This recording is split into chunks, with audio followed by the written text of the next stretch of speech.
What up, YouTube? It's your boy Banks. And we back in the building, you feel me? It's True Talks. Because True Talks, all right? Let's get straight right into it. All right, so you already know I'm back in the building with another video.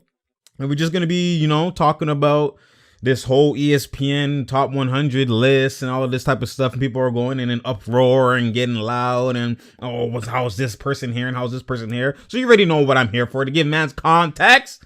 I give you that context. Before we get into it, just want to let y'all know. You already know, man. You just got to share, like, and subscribe. Click that notification button so you know when I'm here, man.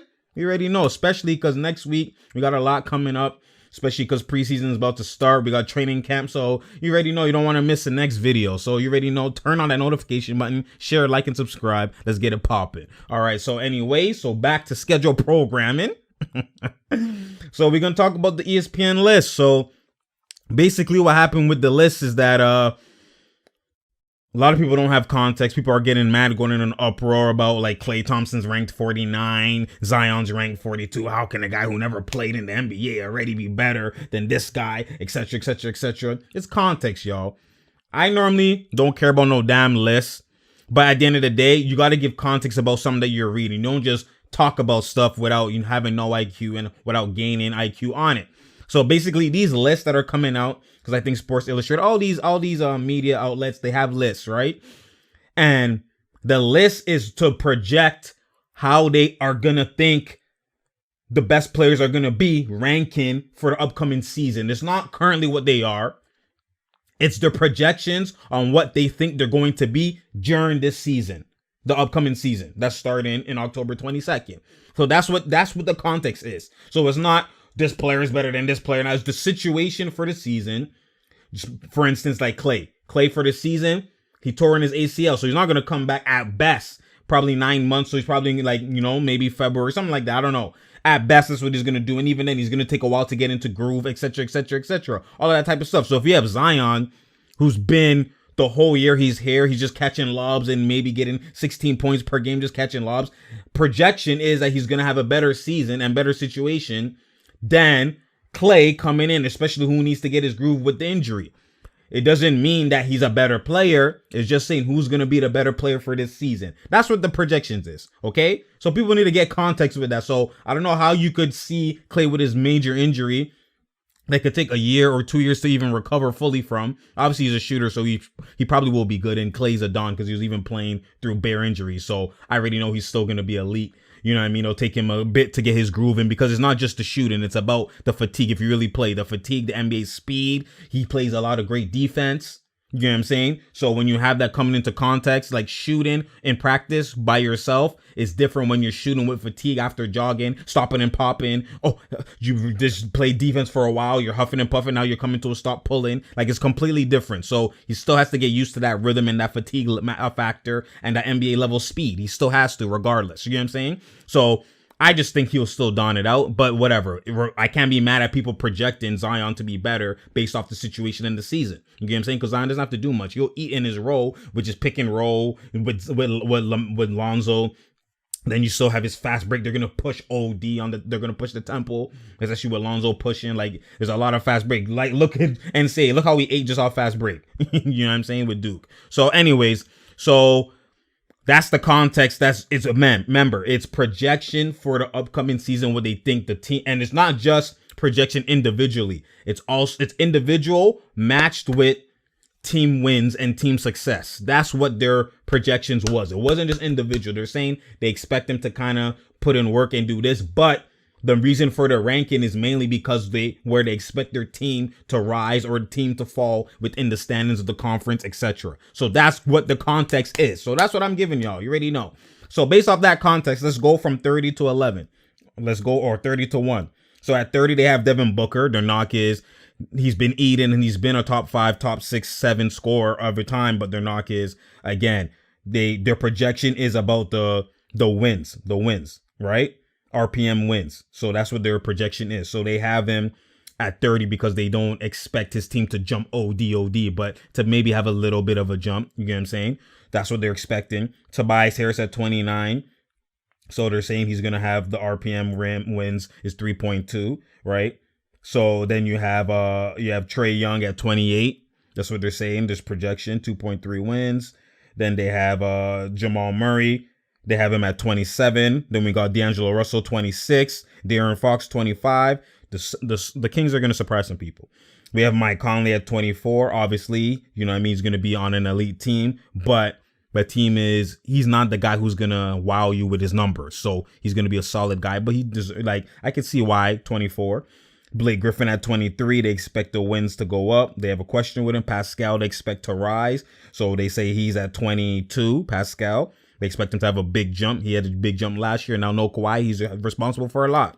You know what I'm saying? Everything's gonna go up with him. His shots, everything. So that obviously is gonna, with his points, maybe the wins. They have Jimmy Butler at 21. People are sleeping on the Miami. Even if they don't get Chris Paul, it's still a solid team. Like we'll get into all those projections later down. You know what I'm saying? We have Donovan Mitchell at 20. Then they got Bradley Beal at 19. Donovan Mitchell at 20. He actually might go up depending on how the season plays out, especially if they're winning and he's snapping. Like what I seen him do on Team USA. More people don't. This is why I want players to play team for your country. When you're playing with elite talent and stuff, you rise your level of play, you learn more, you're with better coaches. Everybody who plays Team USA and all that, they get better the following year. They get in their bag. It's a necessity. It's crucial. I rate you, Donovan. You'll get better. So we had Bradley at 19, like I said. They have Karl Anthony Towns, Cat, at 18. They got Kemba Walker at 17. They got Luka Doncic at 16. They got Ben Simmons at 15. We'll see if he actually puts that jump shot to use or if it's just, you know, off the NBA court. We'll see. They have Rudy Gobert at 14. CJ McCollum at 13. People are like, oh my God, Clay's better than CJ. Look at the situation. CJ's going to rise his level of play based off what he did. He basically had a breakout playoffs. You know what I'm saying?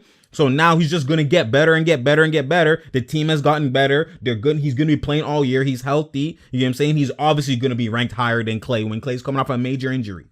A major injury. Not like a small injury, a major injury. Obviously, he can come back from it because he's a shooter. But CJ's going to rise his level of play and he's going to be playing the whole year. So you're ready to get knocked for not playing the whole year and not being healthy. Like, come on now. I don't know why this is even an argument. Anyways, so we keep going to 12 is Westbrook. Westbrook, they said their knock is they don't know how he's going to move in the playoffs because that's been his knock for Harden and him. Kyrie at number 11. We'll talk about the Nets and how I feel about that later on. So, you know what I mean? We'll talk about that later on. So then we're going from 10 to 1. So from 10 to 1, so at number 10, we got Paul George. All right. He's coming off the shoulder surgery, but he should be solid. So they have him at number 10. I think that's too low for where I think the Clippers is going to be and where he's going to be on the spotlight. But I can understand because his points per game are going to drop because you have Kawhi, you have him, you have Lou Will, you have Montrezl Harrell. Like all of them were averaging from 15 plus. You know what I'm saying? So that's what you have. Like, so their numbers are just going to sacrifice. You know what I'm saying? So, but he still will probably be around 20 points per game. He'll basically be in the Pascal role, but a better version of obviously what Pascal role was. So he'll be doing that. That's what I see. Anyways, but I feel like both of them could easily average 22, 23, 24, 25 around there because they just will eat and they both will split how they bring up the ball. There's no traditional point guard bringing it up. You know what I'm saying? It's both going to be both of them, especially unless Lou Will comes in and even then sometimes like it just, they're all going to be unselfish with each other. So you never know. They have Damian Lillard at 9. They have Joel Embiid at 8, which for me could be too high based off of the spacing that Al Horford brings. If they have him in the starting lineup at the 4, like I'm going to let Al Horford shoot those shots all day, every day. I'm doubling Embiid. You know what I'm saying? And then you have Ben Simmons too. Like we'll see. We'll see how that goes. I don't like that spacing. Nikola Jokic at 7. That's solid for him. That man's a beast. Steph Curry at 6. He might rise because of what he's going to have to do. So Anthony Davis at 5. Then they have James Harden at 4. I would probably, James Harden is going to eat regardless, but I think his stats and all that stuff might drop down a bit. So I would potentially have Steph Curry higher than James Harden. I don't know what they're doing there because just the output. It's like when you're thinking of fantasy, like I just see Steph Curry doing way more because of who he lost. Iguodala and Clay. He's gained Russell, but he still has a lot to put on his shoulders and a lot to carry. He's going to try and go into MVP Steph. So, you know what I'm saying?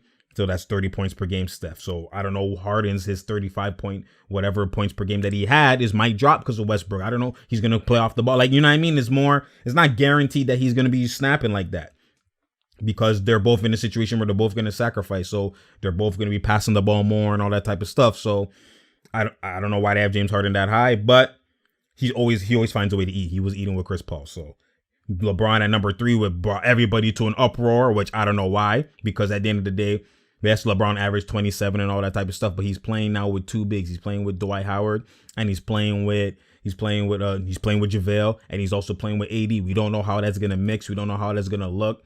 The floor spacing, all that type of stuff. The West got better. Obviously, he's still gonna put up his numbers regardless. So number 3 is like it's a solid bet for where LeBron is gonna be, and because his team is probably gonna be winning more. So that's why it's like the team wins matters, and when it comes to this conversation as well. So number 3 is not a bad spot for him. You have Kawhi at number 2. All people are probably in uproar like, why isn't Kawhi not number 1? It just came out today. Kawhi's number 2 because, again, Kawhi's going to save himself for the playoffs. He's a smart guy. He's going to still put up buckets and he's going to still challenge himself because he wants to get better internally. He wants to get better with himself where I played this amount of games last season. I want to play more this season. I won't want to be the same guy. You want to increase. He's entering his prime. You get what I'm saying? All that type of stuff. So he's going to try and do more. He's going to lock up. He's going to do all that type of stuff. He's going to be first team again. Like, he's going to put in work. He's going to make the Clippers wins jump, obviously. But it's about the situation, the West versus the East. You know what I'm saying? He's in the West, so there might be a couple 1-2 games he might lose. You don't know with the injury. You don't know with this. He's going to hold back maybe sometimes with Paul George being like, you know what I mean? There's a lot of, buts and maybes and all this type of stuff that's going there, but he's still solid. He'll still eat regardless. You know what I'm saying? So I don't see anything wrong with them putting Giannis number 1. It's not individually who is better. It's about situation, team wins, etc. I don't see the Milwaukee doing anything less than what they did last year. People are sleeping saying they lost Brogdon. They got Wes Matthews. Don't sleep on that. That's a solid 3-and-D guy. Solid 3-and-D guy. You know what I'm saying? They got Wes Matthews. They got the other Lopez. You know what I'm saying? So they're still solid within where they at.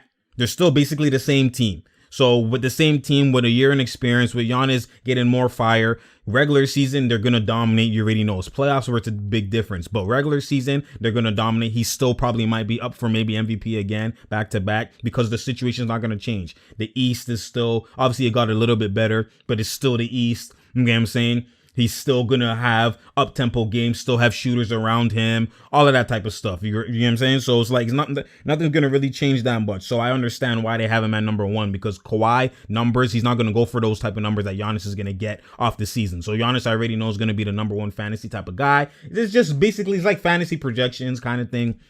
Who's going to eat?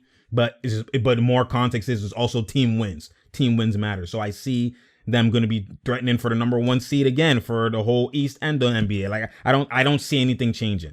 Even though they lost Brogdon, you know what I'm saying? They gained. They lost Brogdon and Mirotic. Mirotic came at the second half. They're still eating without Mirotic. Brogdon replacing with Wes Matthews. Obviously, ball handling is not the same, but the shooting is more. You know what I'm saying? Well, actually, technically kind of the same. But the spacing, the defense, it's similar. It's not obviously Brogdon, but it's still in its own ways sometimes better, and is a bigger, stronger guy who could defend multiple positions. Brogdon can defend, but he's a smaller guy when it comes to Wes Matthews. 3-point shooting is, Brogdon probably had better numbers, but Wes Matthews will pull. Wes Matthews will definitely pull. Brogdon is more so rhythm and when he catches it, etc. You know what I mean? So Brogdon will still eat in Indiana, but it's the same team with the Bucks is basically what I'm saying.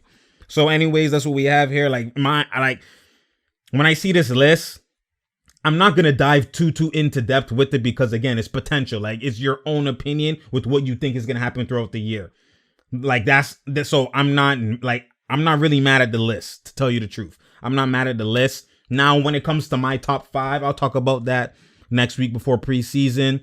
I'm going to talk my top 5. I'm going to do I don't do what I think this top 5 is going to be. I don't do that type of stuff. I base stuff off of what I've seen and what I know. You know what I'm saying? And then off of that is projections. Obviously, this is just straight projections.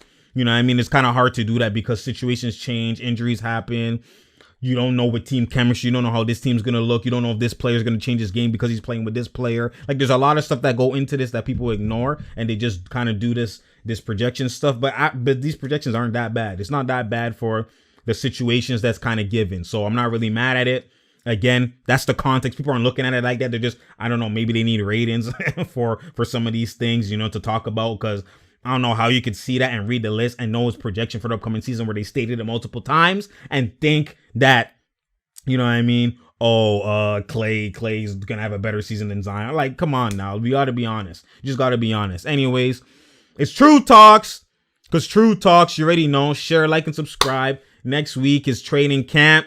You know what I'm saying? At the end of next week is the first preseason game, I think Friday. So I'm gonna be doing a lot of takes. I'm going to be doing, showing the takes. I'm not going to be doing second half because, second half, if you really watch preseason, you really know the context of preseason. It's second half is for the guys that are trying to solidify their minutes and the guys who are trying to make the roster from training camp. So they obviously play second half. But first half is when you see the rotation, you see the stars come out. They go ham for that first half, and then that's it. They're done. You know what I'm saying? So I'll only do like first half kind of clips and dive into it and see the space and see if it's gonna work, see what changes they could do, all that type of stuff. Just deep, a deep dive into it. So you already know that starts Friday, Thursday or Friday. Pretty sure Friday. So we'll start into that. We already know next week we'll dive into what I think my top 5 is gonna be, just like a real top 5, not because of wins and because of that. I'm just gonna go actual player arsenal. That's a different top 5. This is just wins, player, it's not really breaking down the player versus player. It's not really breaking down situation versus situation and actual IQ and, season, moves, arsenal, playoffs, all that type of stuff. So you already know, what time it is. So share, like, and subscribe. It's True Talks, because True Talks, man. And we out.